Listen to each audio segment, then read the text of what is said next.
Good morning, students. Hope all of you are fine. But this lecture is related to revision of theme 7, and name of this chapter is Changing Cultural Tradition. Like from the 14th to the end of the 17th century, towns were growing in many countries of Europe. So there was a distinct urban culture. Townspeople began to think of themselves as more civilized than rural people. Towns, particularly Florence, Venice, and Rome, became centers of art and learning.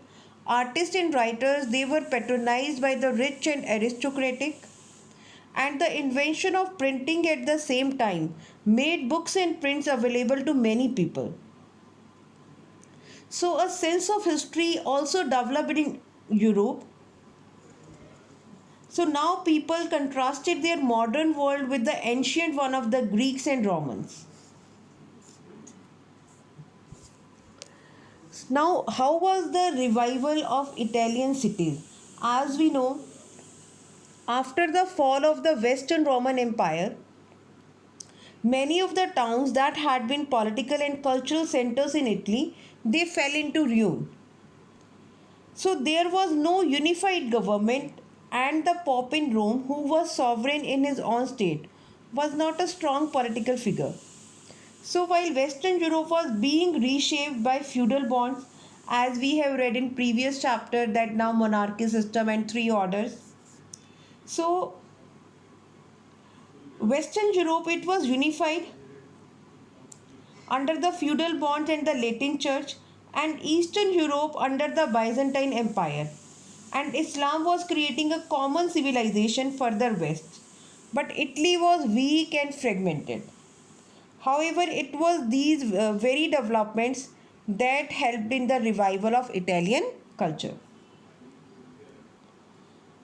With the expansion of trade between the Byzantine Empire and the Islamic countries, the port on the Italian coast revived. And from the 12th century, as the Mongols opened up trade with China via Silk Route and with the Western European countries, it also increased. Italian towns played a central role. They no longer saw themselves as part of a powerful empire, but now these were becoming the independent cities. Two of these, Florence and Venice, they were republics, and many others were court cities also ruled by princes.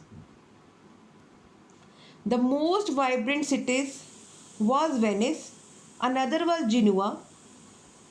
They were different from other parts of Europe.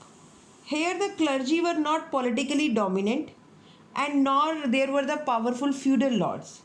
So rich merchants and bankers, they actively participated in governing the city, and this helped the idea of citizenship, and even these towns were ruled by military people also.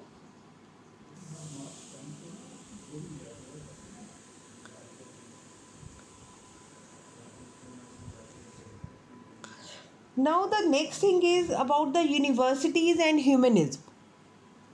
The earliest universities in Europe had been set up in Italian towns.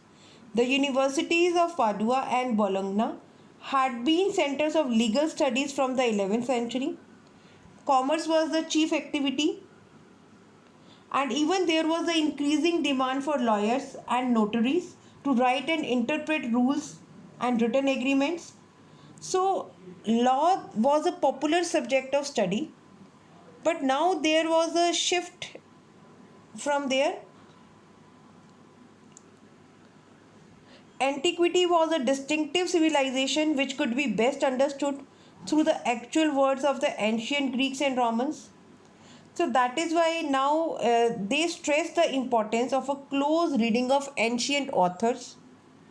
This educational program implied that there was much to be learned with religious teaching, because religious teaching alone could not give everything.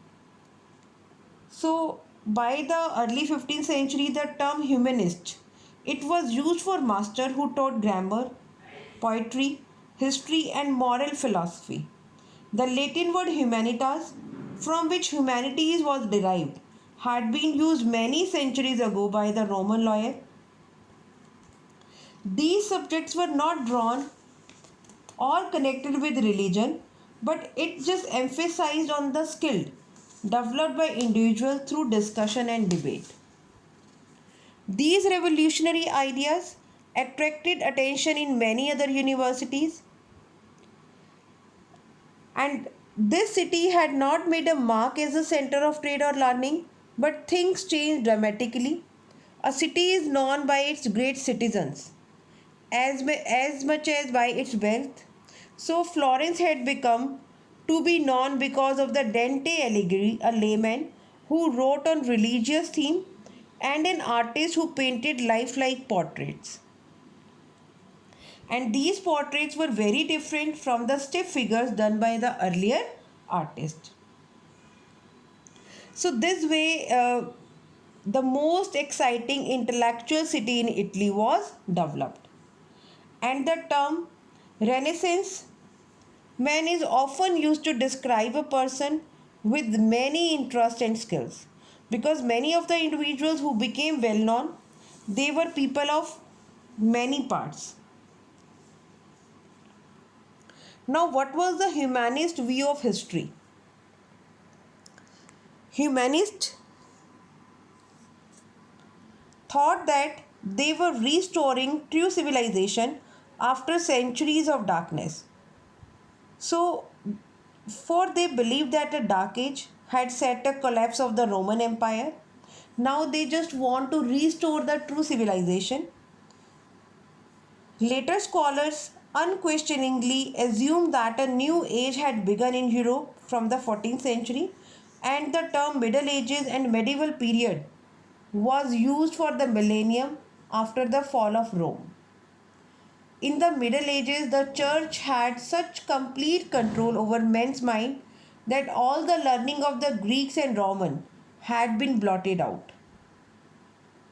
Now the humanists, they use the word modern for the period from the 15th century. Recently, historians have questioned this division. Like we can see, this division is mentioned here. Like 5 to 14th century is the Middle Ages, 5th to 9th century the Dark Ages, 9th to 11th century the Early Middle Ages, 11th to 14th century is the Late Middle Ages, and the 15th century onward is the Modern Age. So this bifurcation is given about this time. But historians have questioned this division. More research being done and more being found out about Europe in this period, scholars they are increasingly reluctant to make sharp division between the centuries in terms of being culturally vibrant. So it seems unfair to label any period as the Dark Ages. Now the next topic is about the science and philosophy, and what was the contribution of the Arabs in the science and philosophy. Much of the writings of the Greeks and Romans had been familiar to monks and clergymen, but many scholars began to read translated works of Greek writers like Plato and Aristotle. So Arab translator who had carefully preserved and translated ancient manuscript, while some European scholars read Greek in Arabian translation. These were works on natural science, mathematics, astronomy, medicine and chemistry. Among the Muslim writers who were regarded as men of wisdom in the Italian world were Ibn Sina, an Arab philosopher of Spain. Ibn Rushd tried to resolve the tension between philosophical knowledge and religious beliefs, and even his method was adopted by the Christian thinkers also. Humanists reached out of people in a variety of ways.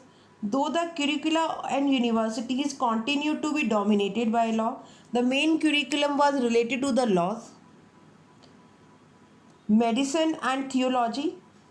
Humanists, they slowly began to be introduced in school, not just in Italy but the other European countries as well.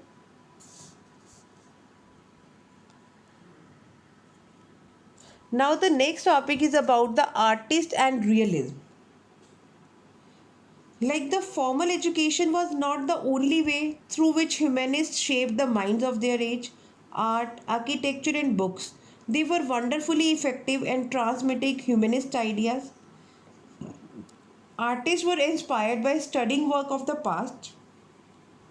The material remains of the Roman culture were sought with as much excitement as ancient texts. Now, because these artists they just want to read about the Roman culture also.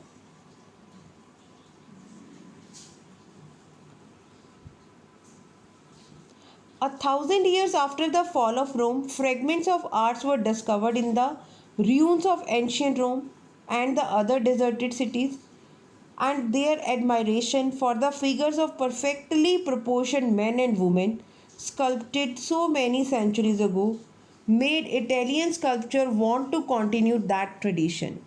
Means the tradition of their sculpture, it has its roots in the ancient Rome. Now, the artist concerned to be accurate was helped by the work of scientists. To study bone structure, artists went to the laboratories of medical schools. A Belgian and a professor of medicine at the University of Padua was the first to dissect the human body. This was the beginning of modern physiology. It means the dissect of the human body, the surgery, it was started in Italy in the University of Padua. And even painters didn't have older work to use as a model, but they like sculptors painted as realistic as possible. They found that a knowledge of geometry helped them understand perspective, and that by noting the changing quality of light, their picture acquired a three-dimensional quality. So, the use of oil as a medium for painting also gave a greater richness of color to paintings than before. Means the concept of oil painting that also derived in Italy. In the colors and design of costume in many paintings, there is evidence of the influence of Chinese and Persian art that was made available to them by the Mongols. Thus, anatomy, geometry, physics, as well as strong sense of what was beautiful gave a new quality to Italian art, which was to be called realism and which continued till the 19th century. So, beta, this was the topic for today. Hope all of you have understood the topic. Thank you and have a nice day.